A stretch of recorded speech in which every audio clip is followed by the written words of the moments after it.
April 8th webinar. This week's webinar is going to be on basic CAD drafting tools. We're looking forward to a cool presentation with Kobe, who's with us today, to share and drop some awesome drafting knowledge to help us get started. All right, thanks a lot for the introduction, Chris. I want to thank everybody for coming to the webinar today. My name is Colby Stachwick, and I'm the owner of mCAD, and we provide document services for architects, engineers, and contractors. So welcome to our webinar. Today's topic is going to be on basic 2D CAD commands. And really specifically, we're talking about basic 2D CAD commands. The demonstration, we're going to be working with fire sprinkler drawings, but all of these commands really would be useful, whatever trade you're in, trying to create construction documents. These are just basic tools that we're going to be presenting. If you like the type of information that you hear about today, you can find out more on our YouTube channel at mCAD Productions. So please subscribe. Give you a little bit about my knowledge in regard to today's webinar. I have used a variety of CAD programs professionally over the years. I started learning AutoCAD in high school, actually, in AutoCAD 10 on DOS. And I started my career as a drafter. My first job as a drafter was working for a fire sprinkler contractor. And when I started there, we were working in AutoCAD LT. And I've also used DraftSite professionally, create both fire sprinkler drawings and architectural drawings. As well as now, we predominantly are using CMS and IntelliCAD to create fire sprinkler drawings. I've also used Revit professionally, as well as SketchUp and Chief Architect. So 20 years of these are the ones I just highlighted that I really used to make money, but I've played around with a lot of CAD programs over the years, just experimenting with what's out there. And so just want to get some definitions clarified before we start. We're talking about CAD, we're talking about computer-aided drafting or design. And specifically today, we are talking about programs that use the DWG file format that was invented by AutoCAD. So in our last webinar that we had last month, if you were able to check that out, you'll recognize this slide. We spoke about these more affordable CAD software options that are out there. And what we're talking about today is going to basically work on every one of these programs on your screen except for Revit LT. All these other programs, AutoCAD LT, DraftSite, BricsCAD, IntelliCAD, NanoCAD, they all use the DWG file extension, are all very similar platforms based off of AutoCAD. Now, the last webinar on this page, our free option, was actually LibreCAD, but LibreCAD's pretty limited, and since then I've discovered a newer CAD software that has a free version that's much better. NanoCAD, their free version is version 5.0, which is compatible with 2013 and newer AutoCAD DWG files. So that's what I recommend people to start out with. You can kind of learn the basics with that program and then decide which program to purchase from there, which one's right for you. So that being said, we're going to demonstrate now some commands and to use across all these programs.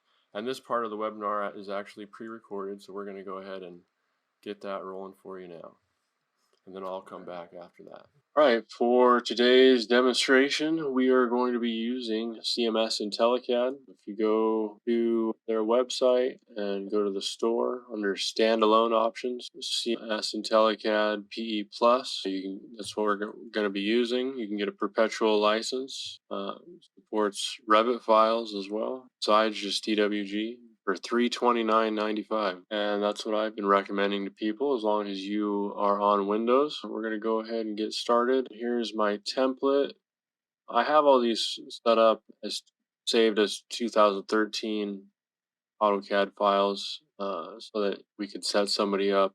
Basically, any of IntelliCAD, AutoCAD, any of GraphSite, any of them will open an older 2013 file. I'm going to be using IntelliCAD. Let's just go ahead and open up our template. Well, first I want to show you, we have this sample ranch home we're going to be working on. And I have this file set up just the same way that we set up our job files. The base folder would be where we would have the architectural files. We've got the floor plan and the cross section here, and we will save our main file right here. And I'm going to open up this template, double click on it. So I don't want to save in this file. I want to keep this as a blank template. So I'm going to go ahead and go File, Save, and I'm going to put it in this job folder, and I'm going to name it job name and FP1, which is kind of conventional naming for fire protection sheets in an architectural plan set. Now I'm going to open up as well that floor plan that we were looking at a second ago. I'm going to go ahead and use a box selection and go from left to right, encase all of that, and then hit Control C to copy it to clipboard. Go back into my drawing I'm working in, copy it from clipboard, and I'm gonna go back to here and close. I don't want to save it. Do the same thing with my cross section. Now there's other ways to do this, but I'm just showing you a real easy way to do it if you're starting out. Just copy it to clipboard, Control C, go to my other drawing, Control V, and I'm going to go back and close it. No, I don't want to save it. I want to give you a quick rundown of what we got going on here with our CAD interface. So, I mean, this is pretty much what it looks like, whether you're in AutoCAD, DraftSite, NanoCAD, BricsCAD. It's going to be pretty similar. And there are options in a lot of these to select a type of button layout. I am using what many of them refer to as the classic button layout, which is basically about how it looked when AutoCAD 14 came out, when AutoCAD was first available for Windows. All of these buttons, controls that we're going to be using, you could use them by typing them in the command line down here at the bottom. You can click on the button that we'll be using, and also along the top here, all of the commands are available. Draw the line, just by clicking there, or over here on the line button. Over here we go to modify and go to delete or copy, move, which I have down here on this modify toolbar. This black area, that's the model space. That's the space where we work. As you've seen already, we could have multiple files open and they would appear as tabs up here. These other tabs switch between this model space that we're working in now and this is the paper space, which I have this paper space in my template labeled FP1. If I had a second page, it would be FP2. So this represents my paper and what will print at the end. And so, but we do the majority of the work in this space, model space. And everything in model space is drawn at a scale of 1:1. So this is drawn at real life scale. This is actually drawn at the size of the house. You can see that there's something weird going on with my lines here. I'm going to go ahead and select all of that. And up here, these are my property tools. I'm going to select by layer, and that's going to basically force everything I have selected into by layer. I need to open my layer manager. I've got a bunch of layers here that inserted with those architectural backgrounds. Software that created those produced these layers with these weird colors that are really hard to see, which is pretty common. You know, you're going to get files from an architect, you have no idea how they're going to have their layers organized. It could be a big mess when you get it. You got to kind of figure out how to deal with it all. So in my template, we have all of our layers starting with mCAD. I'm going to click on layer name here, and that's going to sort alphabetically. And that kind of mCAD stuff is together here in the middle. It kind of gives us two other groups. I'm just going to select it all. I'm going to select the top one. Use shift to select down to there. I'm just going to do this group first. I'm going to change it to color 252. is this gray color. Now I'm going to go down here to framing posts and do the same thing. I'm going to hold down the shift button on the keyboard and then click on the bottom one to select them all. I'm going to go to color, and this looks different because we're in true color instead of index color. If I just click there, there's that 252. We could also just type 252 there if we wanted. Hit OK, and all these are this kind of lighter gray color. Hit close. Now you can see all these architectural layers are gray. We still have some weird stuff going on. It looks like our section is fixed because we remember earlier we already selected everything and made sure it was being shown by layer. The colors were set by layer. We've got some walls that are invisible here, so they must have a color that is the same color as our background. So if they should be the gray, the 252. If we select all of that stuff and then go up here and go by layer, all of a sudden there they appeared because the colors of those items in that layer was overridden. We're getting deep in the weeds here, but this is stuff that you will have to learn to deal with. I've been moving around quite a bit by using the scroll wheel on the mouse to zoom in and out. These little yellow things that are coming up are showing either what mouse button I'm clicking or what I type on the keyboard. And so I'm using the scroll wheel to zoom in and out. You can also click on the scroll wheel to pan. If you're scrolling to zoom in and out, you will scroll towards the cursor as well as away from the cursor when you zoom out. Why that is important: when you're zooming in, it's pretty obvious. I want to zoom into this area and see what's going on. So I just put my cursor in that area. As I'm zooming out, I want to see what's on the left more because I know that this is the edge of the building and there's nothing over here on the right. If I was to just keep the cursor in the middle and zoom out, it would kind of show both. But if I go back here, I keep my cursor over here and zoom out, it zooms out this direction away from my cursor. So understanding that is how you really become proficient. Just being able to, I would say, moving around the drawing and selecting objects with box selection, either left to right or right to left, are kind of the two most critical things to becoming a proficient drafter in an AutoCAD type environment. Let's kind of move forward here with some more commands. I think we talked a little bit about the left and right box selection, but let's go ahead and do that again. If I select this way, it only selects the objects within the box. If I select from the other direction, here, let me hit escape so I deselect those. Going from the other direction, you see that the box is dashed now, and this time it included this larger box because it crossed through that selection box. So that's what I'm talking about. Being able to select things efficiently and quickly really makes a big difference. Being efficient and fast drafter. Let's just say I want to show you guys the move command real quick. I'm going to select, I want this building on this side. So I'm going to select that and I'm going to hit move. Down here in the command line, it's saying specify base point. So I just have to click a point to start moving it from. I'm just going to click here in space and I'm just going to move it to where it looks like it's in the right spot. You'll notice that I'm moving in a perfectly straight line. That's because I have ortho on. In pretty much every one of these programs, if you press the F8 button, that will turn ortho on or off. Now that it's off, I can move freely in any direction. I turn it back on, I am stuck in 90-degree interval. Click that right there. Let's go ahead and start cleaning this up a little. I normally in a fire sprinkler drawing would not include dimensions on an architectural drawing. I don't want to specify a dimension that is not related to fire sprinklers. So I'm going to go ahead and clean that up. There's also this rain thing, rain perimeter from Chief Architect. Delete. I wanted to remove all of these dimensions plan, and I don't want any of them. If I go up here to this command, layer isolate, if I click that, everything disappears but the dimensions plan layer. Now I can just go ahead and select. I'm just going to hit the delete button on the keyboard. I go up here and go layer unisolate. All right, well, this is a roof line. We don't need that on our plan, so I'm going to use the same thing. There we go, and I'll delete those. Unisolate. What else do we got?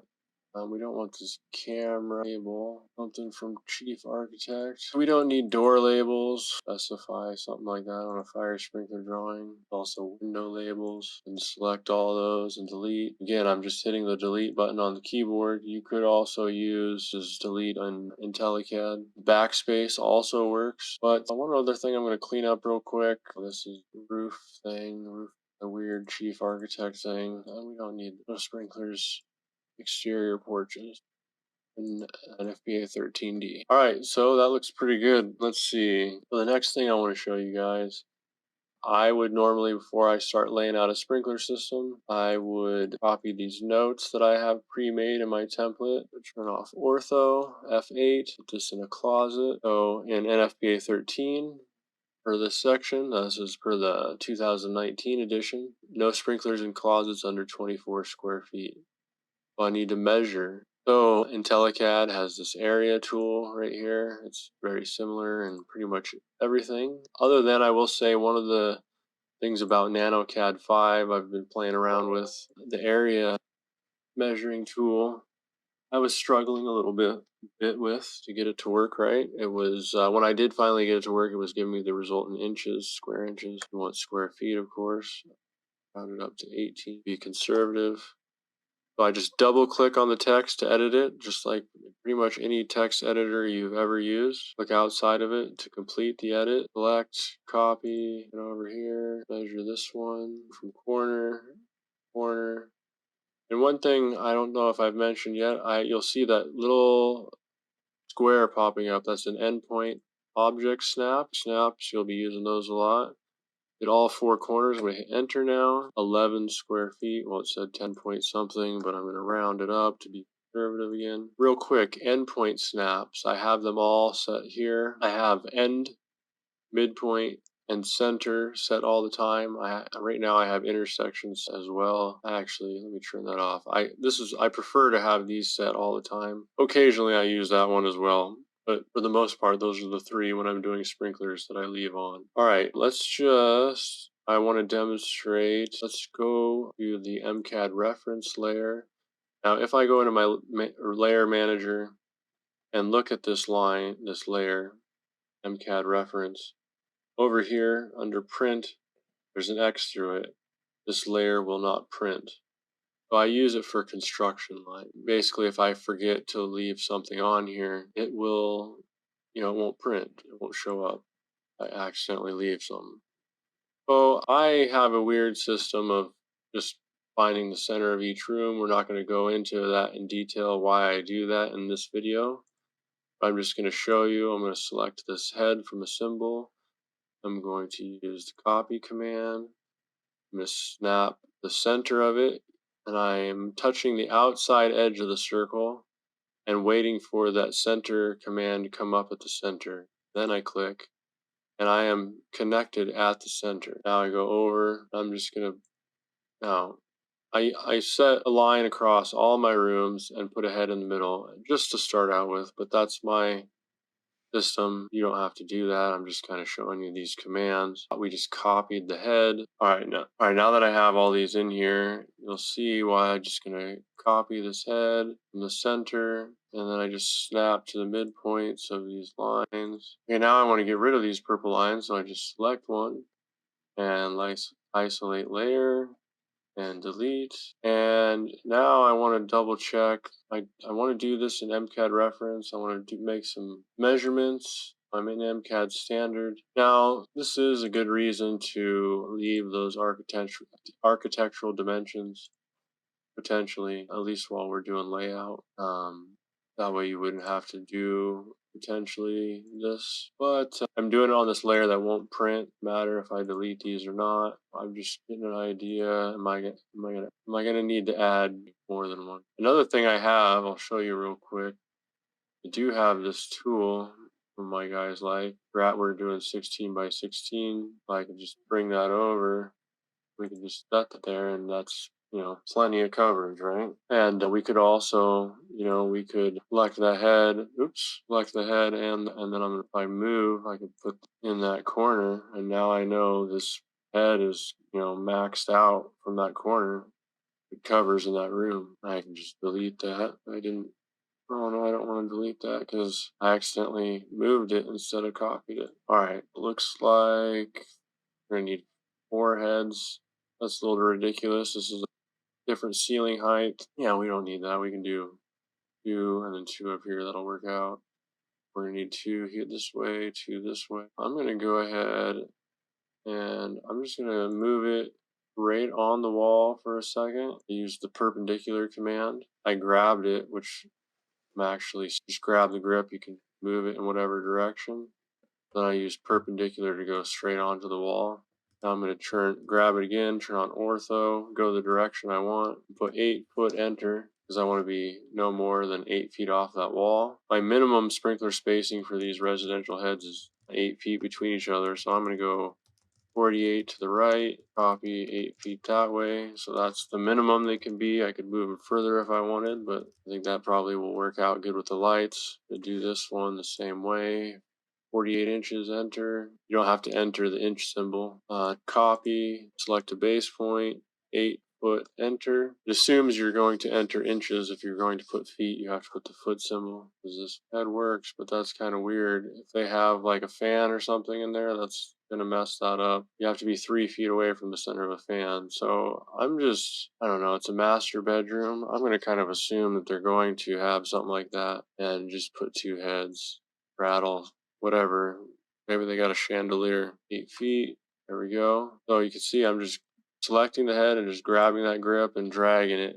I just point it in the direction I want, and I type the distance and hit enter. So there, we've got our heads laid out. Now I'm going to start drawing some lines. So I want to switch to the mCAD pipe layer, and there's the line command. I'm going to start from this head. I'm going to draw this direction, ortho on, so that pipe stays straight. And let's see, I'm going to draw a line 8 feet off of this wall, go to the right. I'll leave that wild for right now. I want to max this head from 8 feet off of this wall and 8 feet off of this wall to put it in this area. I'm going to go just drag it over to this corner and drag it up 8 feet, enter, 8 feet, enter. You'll notice that I'm moving my cursor in a way that it doesn't accidentally snap to an object. So now, let's see, let's move this closer to the wall to avoid lights, 9 inches, and we'll draw a line right up. Is that what we want to do?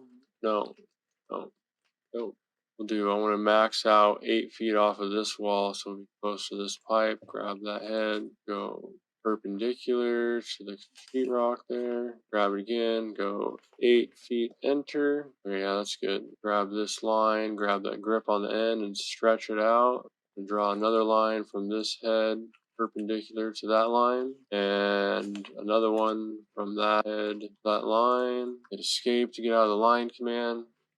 We grab that again, grab that grip, and just go back to that endpoint. And yeah, I'm just going to grab these. I'm going to use the move command this time so I can do both at once. So move from the center of this head perpendicular to the line. This one, let's see, probably a rail in here. I don't want to be blocking the sprinkler with the shelf and whatnot, so I'm just gonna go right there. I'll maybe move it over and make sure there's probably a light bulb right here. Gonna put out a line from the center perpendicular down. These, they might want to leave them centered, match up with the lights, look nicer in the master bedroom. I don't know, it depends on who you are if you bother with that, but we'll just show you. Maybe you want to do that here. I could select that and pull it in, or I'm going to show you the trim command. I'm going to type it out. It's asking me to select my cutting edge. I'm going to use that edge for my cutting edge. I'm going to right click, and then I'm going to select the things I want to cut. It just trims it right off. All right, let's just put this on the line. Same with this one. The grip and perpendicular. I'm actually going to stretch this line back to that head, and then I'm going to draw a line from that head across. I'm going to use extend, and to that boundary, right click, the line to extend it. We're going to want a riser symbol. I have one over here, riser assembly. I'm going to put the water's coming in usually somewhere near the water heater. Let's just use that as a starting point, and oops, let's figure that it's between water heater and the furnace here. See, that's an inch against the wall. I'm going to go move using the quadrant snap right there, and then perpendicular. And I'm going to draw a line from the center of the perpendicular to that line. So there's our pipe layout. So now let's get into dimensioning. Go to mCAD pipe dimension layer, and we'll change out of mCAD standard into mCAD sprinkler pipe, and go ahead from here's my linear dimension. Go in, we're going to pick one point, another point, and a third point to place it. And now to make things a little easier on myself, I'm going to select these three objects and do layer isolate. And now I'm going to use the dim dimension continue button. It's going to continue from the last point I dimensioned, and I just click on each point after that. And so I'm going to go dim linear, and I'm going to do all these little short pieces. After I do that one, I'm going to hit right click, and I can repeat my last command right there, repeat dim linear. And each one of these dim linear commands, it takes 3 points to place it. 1, 2, and then a third one to place the dimension on the line. Repeat that again.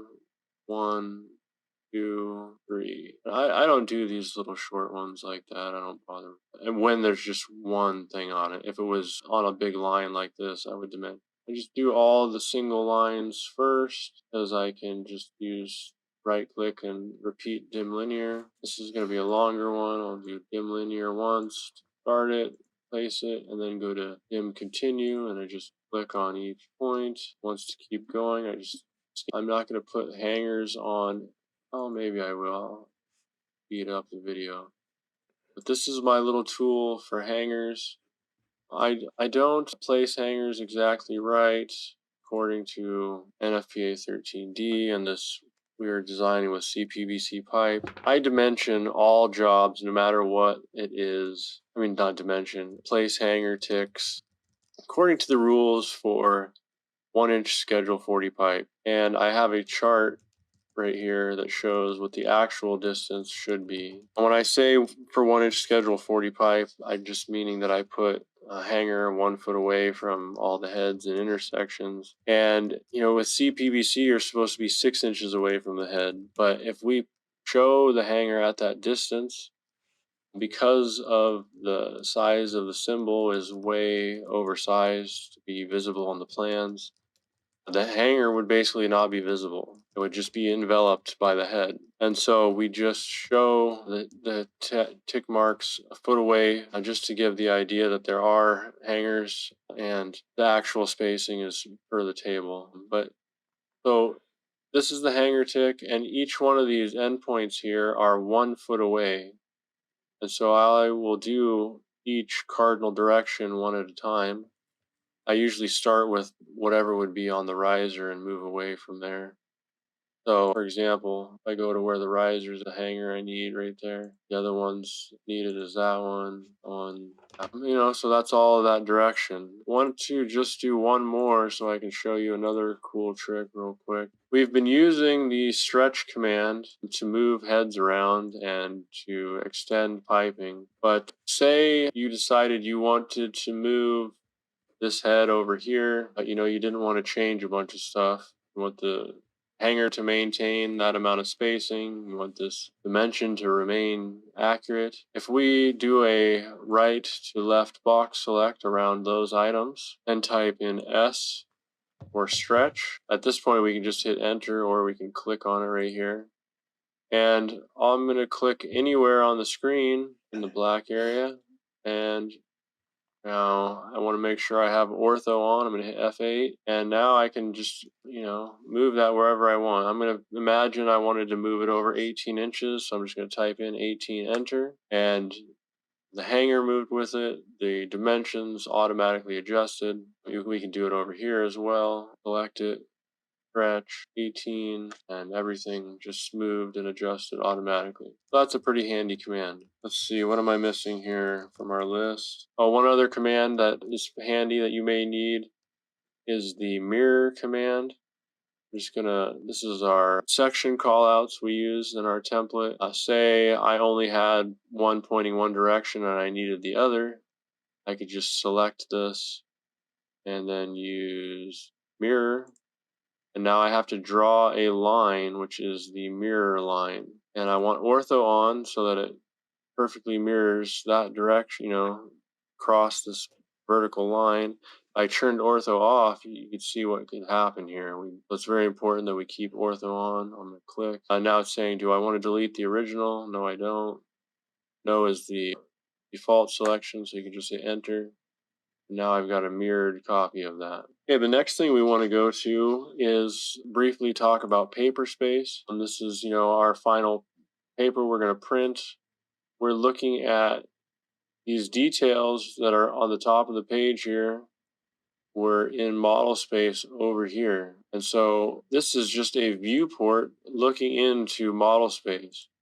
I'm going to select it and copy it over to here. Now I'm going to select the box, which is the viewport. I'm going to grab these grips and stretch it open more.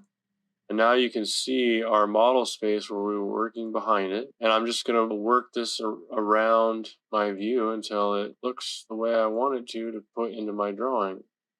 Now, these viewports I have set up at 1/8 inch scale for when we print. Remember I said we draw it in model space at 1:1 real life scale.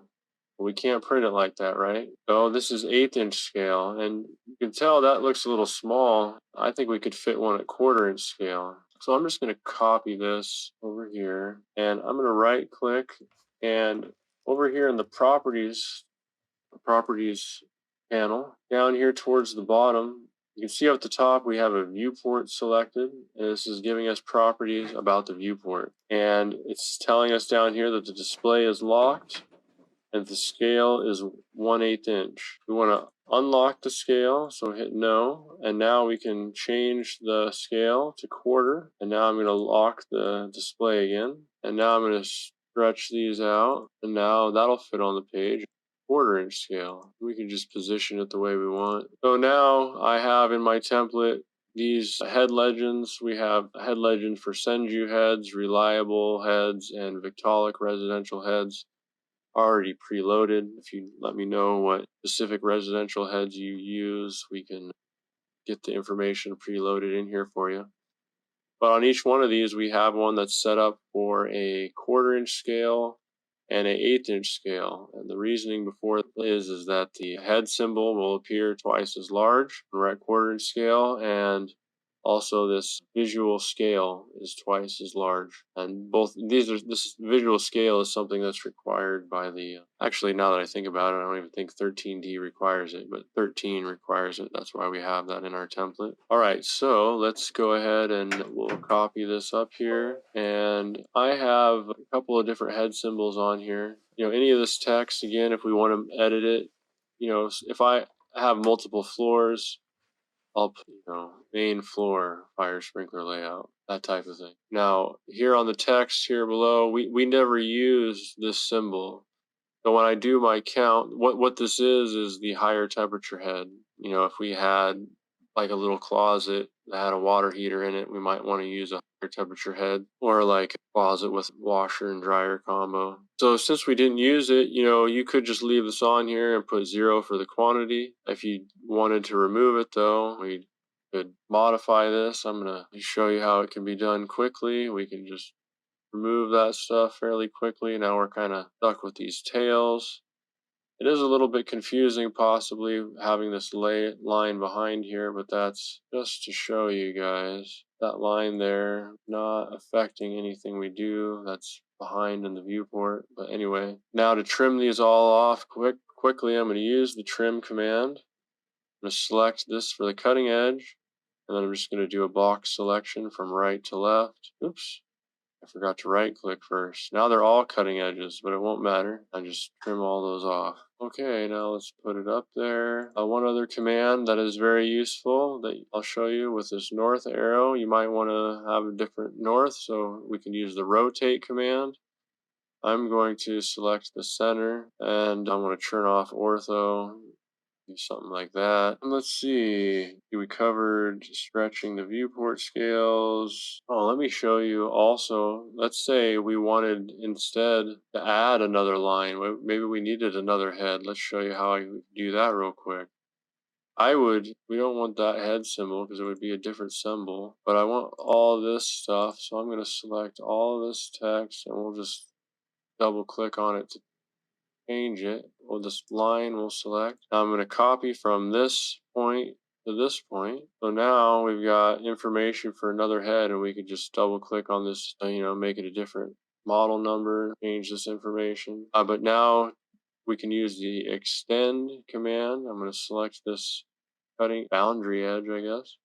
Right click when I'm done, do a box selection, and just go all the way across.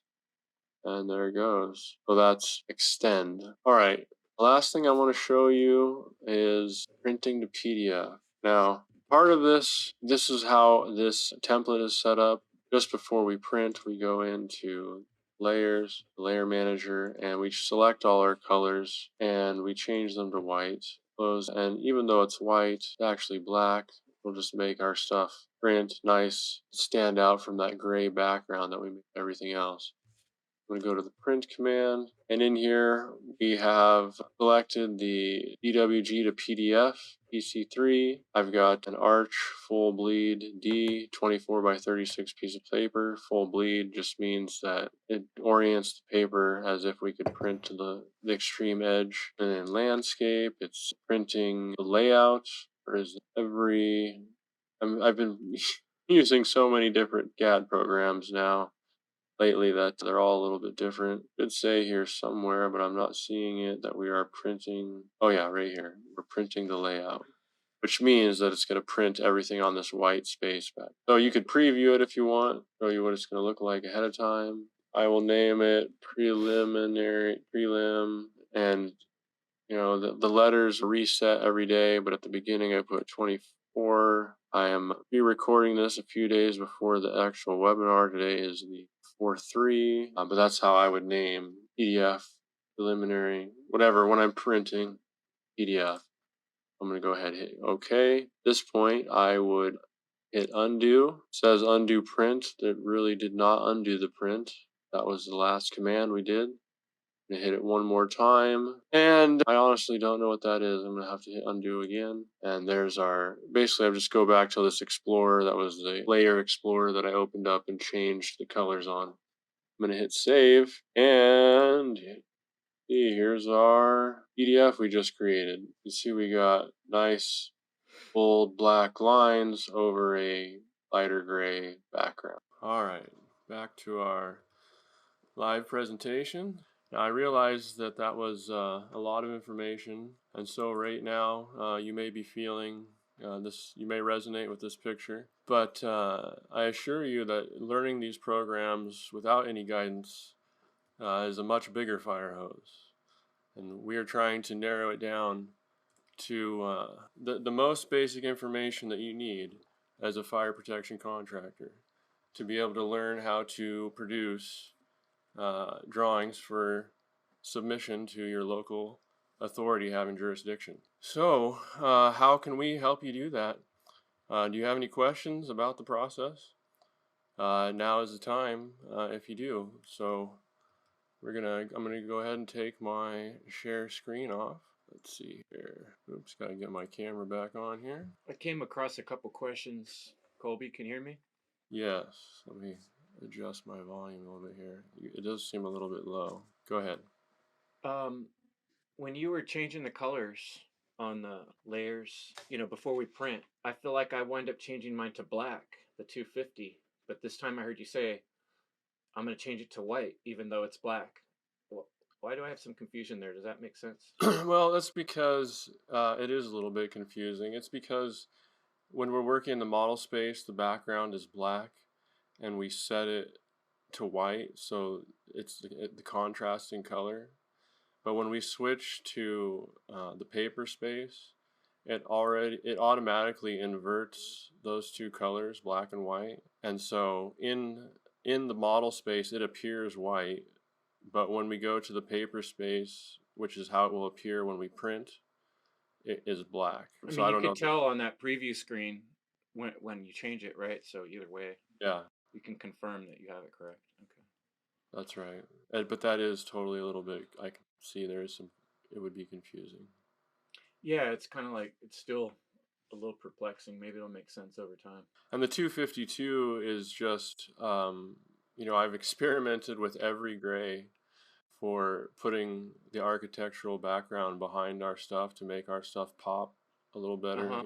easy to read over. Like, there's a fine line between making that gray too light to where you can't see the architectural background at all. It needs to be dark enough to be able to see, but we want to see our stuff clearly over it. So 252 is just the gray that after experimenting for a few years, that's the one that I like the most. But 250 winds up being the black, correct? That might be right. I'm not On my sure. computer, sometimes it shows that way. When we go to change it to the white that becomes black on the print, that's actually color 7. Right, I recall that. Okay. And all these numbers, it relates back to like when we used to use pen plotters back in the day, and you would have different pens and they'd be represented by the different numbers, and you'd basically whatever like, so at this final print we would end up with two pens that would be loading in the plotter, a black pen and which does all our stuff in the nice dark black, and we'd be loading a gray pen to make the two colors of the drawing, which doesn't really relate to modern day stuff, but it just works out the same way. That's what those numbers and stuff represent, and why it's Mm. really referred to as plotting instead of printing, even though and why it's even we're creating a PDF, but we're still printing to PDF. All that's a little bit weird. There's other tools to create a PDF with all of these, but they're all a little bit different. This way is standard across all of the platforms. That's a good question. The other question I wrote down was on when you did the extend, you copied the little table with the head on it, and you extended that whole row of lines. I think it was you did that by a right selection in a similar way that you did the trim. Is it basically the same operation? I'm sorry. I Okay, you only know caught like, the little chart that shows the heads. yeah, I got that part. I didn't catch the rest of it. I'm sorry. So like when you trimmed them all, that made a lot of sense to me. You select the line that's doing the cutting, and then you made a box select from right to left across all those lines because you're intersecting. It's selecting as you intersect when you do it that way, correct? Mm-hmm. And then that just trimmed all those lines. But then when you wanted to extend them, I didn't see that part. Is it the same operation? You I'm with grab you. them all? I'm with you. Yes, it is. And I did that box selection from right to left to Okay. I go think through maybe all when those I lines. edited that video, it didn't show that part, and I was like, I think I I need to saw it learn how in to do there. that. Did you? I'm Okay, pretty, it just went quick. Yeah. yeah. Um, and I And don't know, then it you might can not have been as either obvious. right click or push enter to make that happen, or is it right when you grab them? Yeah, like all of these commands, something I probably didn't make clear enough. That command bar at the bottom, if you're not sure what to do next, look down there for a clue, because it'll be telling you what the next information it needs. Either, when you're trimming something, you can select. I know in part of the video, there was, when I trimmed it, I said, oops, I accidentally made all of those cutting edges. And like what that means is, like, you can select as many cutting edges as you want, but to switch from selecting cutting edges to actually doing the trimming between there, you have to right click. Or push enter? Yes, and it tells you that in the command line. Well, actually, what it does, that's not exactly right.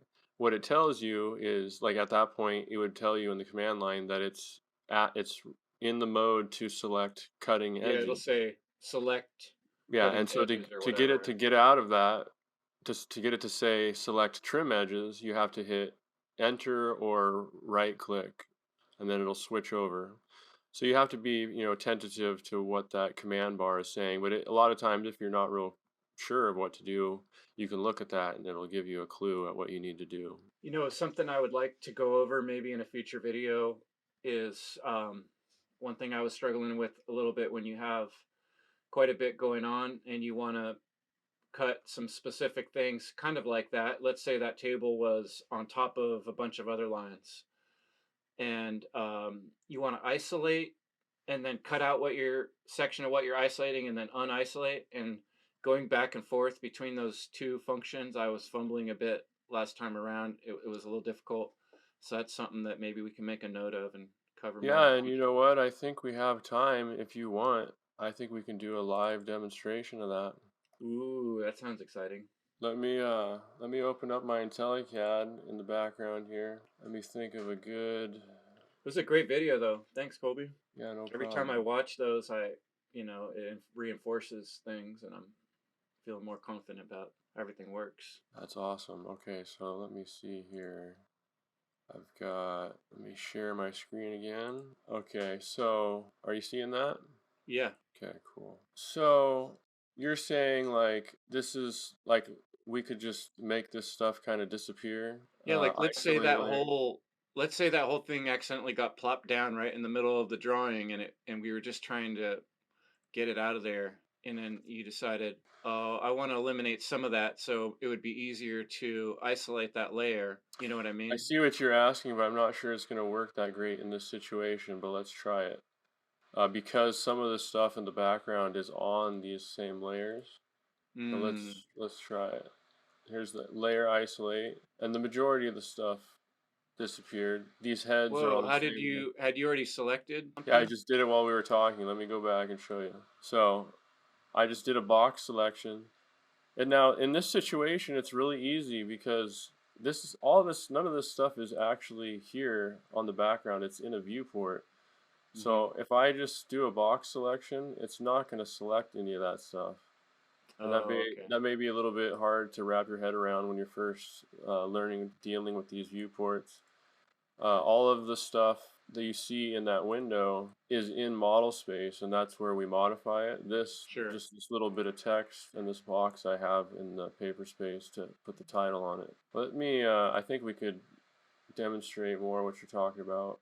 Like when I Yeah, did the in model stretching, space. when I was doing this stuff, I could have just selected that and did layer isolate, and then that makes it really easy to do anything you need to work on with this stuff, right? And so again, to do that, this is unisolate to bring it back.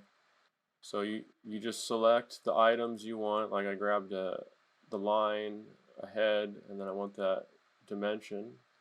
So you just grab everything that you want, something from that layer, and then you hit layer isolate, and it turns off everything but what's on that layer. It makes it really easy to work on things in certain situations where there's just a lot going on. Is that kind of what you were talking about? Does that help? Yeah, and I've been able to successfully kind of do that. I just felt like there was sort of an extra trick when I was trying to go back and forth between um, isolating and then cutting and removing stuff and then unisolating. But it looks pretty straightforward now.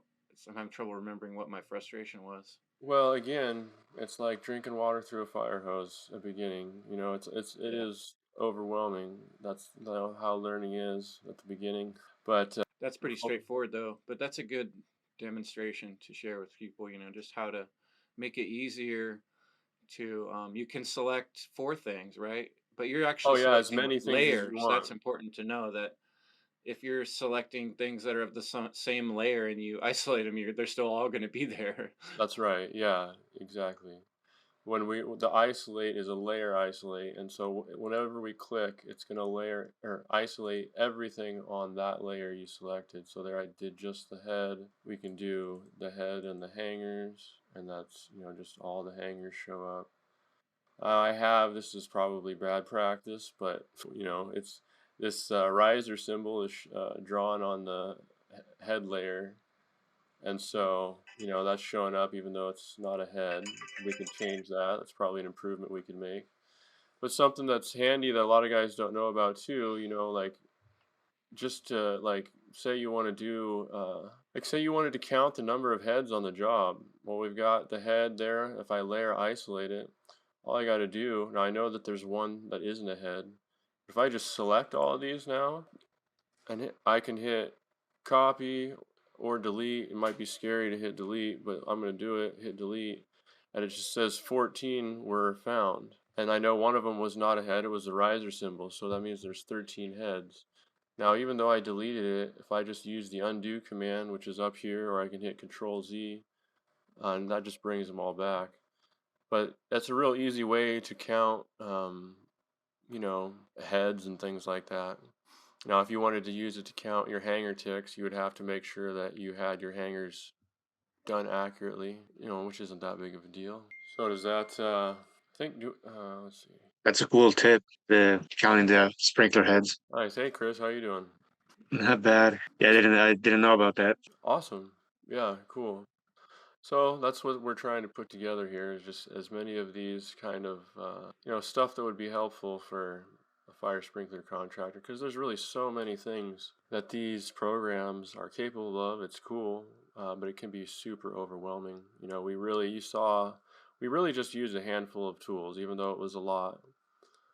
It wasn't that many tools, and so if you just focus on learning those few commands and tools, you can be up and running. Even if you're just as a sprinkler contractor, like learning, getting the drawings from the architect and starting to look at them. It can start to make it easier for you to bid jobs, maybe, or just maybe you can't start doing the drawings right away, but the more you learn, over time, the more powerful it makes you. A lot of sprinkler contractors honestly are too busy to be able to do the design, but the more that they know about it, the better. Because a lot of times it can be kind of difficult when they just don't understand what it takes to do something, and it's like hey, just need to click a few buttons. What's the big deal? To some degree, that's true.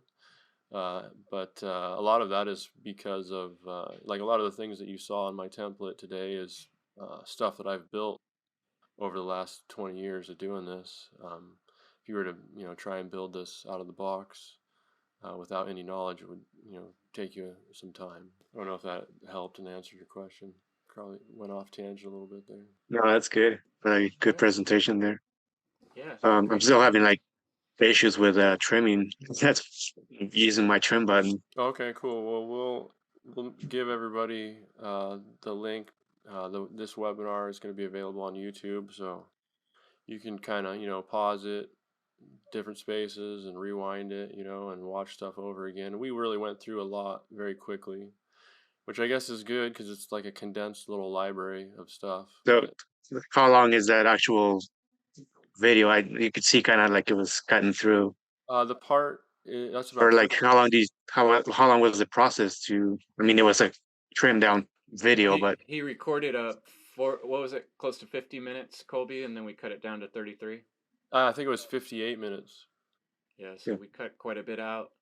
But if anyone's watching the replay and you're curious, there's particular things that are hanging you up, please put your questions in the comments or contact Colby or I and ask us because we would love to address those things in future videos. Yeah, absolutely. We'd love to hear from you what to make videos about, what you are needing information about, because everybody you're probably not the only one, right? There's probably a lot of guys out there that wondering the same thing. All right, well, thanks a lot, guys, for coming today. Fantastic. Great training. Thanks, Colby. Go ahead and end the recording there, and then we'll have a quick discussion. All right, thanks.